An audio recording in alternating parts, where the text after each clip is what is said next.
Hello and welcome to Broadlane. We're on the outside of a Swift Select 2021 model. I'm about to demonstrate all the externals on this vehicle. So I've got this sliding habitation door in an open position right now. To release it, it's just a case of pulling the handle at the bottom edge, and obviously that slides all the way back. I'll put that back in a moment. It does retain back there, so it's in an open position. But while I've got exposure here, this is where the gas locker is.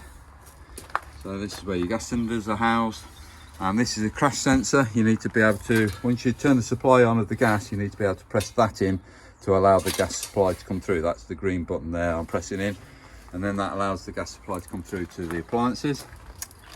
If I want to gain access into this area, we've got electronic step here. So it's a case of just pressing the button, it extracts, or I can obviously put that back in again.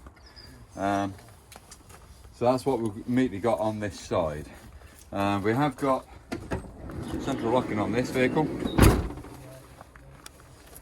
So on this master set of keys, we've got a lock position, which is locked now all the doors on the vehicle, including the front cab area. If I just want to gain access to the front cab, I press that top button, which will now allow me to open up this passenger door and obviously the driver's door. If it's not released this habitation door yet, so to release the habitation door, it's the bottom button now I'm pressing, and that's now opened up the habitation side of it. That would also do the rear doors on the vehicle as well. So all the habitation is controlled off that switch. If I do need to put fuel in the vehicle, unfortunately, we're coming to the diesel cap there. You do need the ignition key to be able to go into it to release it. And this one has got also AdBlue, so just be aware of it. Periodically that does need topping up. There will be an indicator on the dashboard saying time to top up the AdBlue. And also then we've got some data plate here on the Swift Group, so it gives you the ZFA number and it tells you the weights within that vehicle.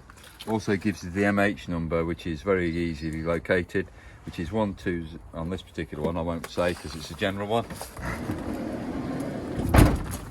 Okay, on the inside of the passenger post down on this edge here, we've also got the tyre inflation pressures recommended. So you can see it's 79.5 psi on both rear and front wheels. Also to point out, this is the bonnet release area.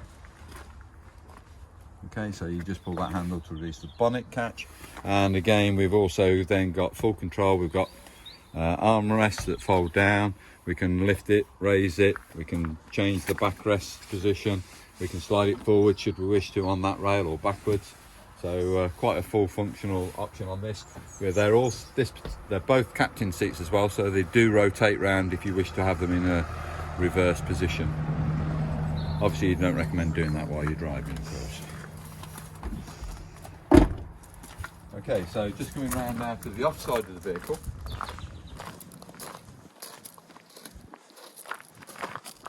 Depending on which model within the Select range we have, we are going to have different locations for different equipment, but this is to gain access to the cassette. If that door was locked, I'd use that round key there to gain access. So I'll just put that in to lock it. That's now locked. I can't press that barrel in, but if I do that, I can now press that in to release it. This reveals the cassette. As I say, the flush water comes off the holding tank, and all that you do is grab the orange handle, lift it up like so, and we track that out to the side of the vehicle. You extend the handle then so that you can roll that along the floor rather than you having to carry this weight, because that holds approximately 15 litres of chemical in there. And then when you're at your disposal point, you turn the funnel around to a 45-degree angle, remove the end cap altogether, like so, and then you press that orange button in and you rotate it like so. That is obviously now the lowest point on the cassette. That would be the lowest point on the cassette, and everything would run away. I'm not recommending you pour it on the ground like I've just done. Obviously it's in a chemical disposal place. When you're there, you can retract that blade and open the blade itself, and you can swivel the cassette round using obviously rinsing water. They normally provide that on the site. Seal it back up again, seal it up like so, charge it with new chemical, because the cap that we removed off here is also a measuring jug, and it on the outside it's got various gradients that you can probably see as I rotate it. So various levels, depending on the concentration of the chemical that's being used, depends on how much you need to put back in there. So do read the instructions on the toilet itself, on the fluid that you're using, and then just make sure that that goes back in neatly and locks in place. That's the cassette itself. On this particular model, we've got the waste outlet here. We call it grey waste. So this is the valve that opens up, which is off the command system. Again, that's featured on the command itself, how to open up these drain down valves. This is obviously the trimmer boiler. That's just the outside flue. And then what we've got here is just the mains cable coming back out. I shouldn't have done that, so I'll put that back into place. That's located in the right place now. That goes back like so. Don't take out a live lead, always disconnect from the supply before you actually disconnect off your motorhome. Not recommended that you're holding a live lead. I've got that out of the way now. Okay, so just coming onto the rear of the vehicle. On this particular one we've got reverse sensors. Okay, and if you want to gain access to the cab area, then it's just a case of opening the handle there and opening the door right up, and again just here, just release the handle here. That's the release mechanism, and that gains access to here. What you then have is under locker space under the bed frames, which you've got access to on either side. This one's got the boiler, so it's a little bit more equipment inside there,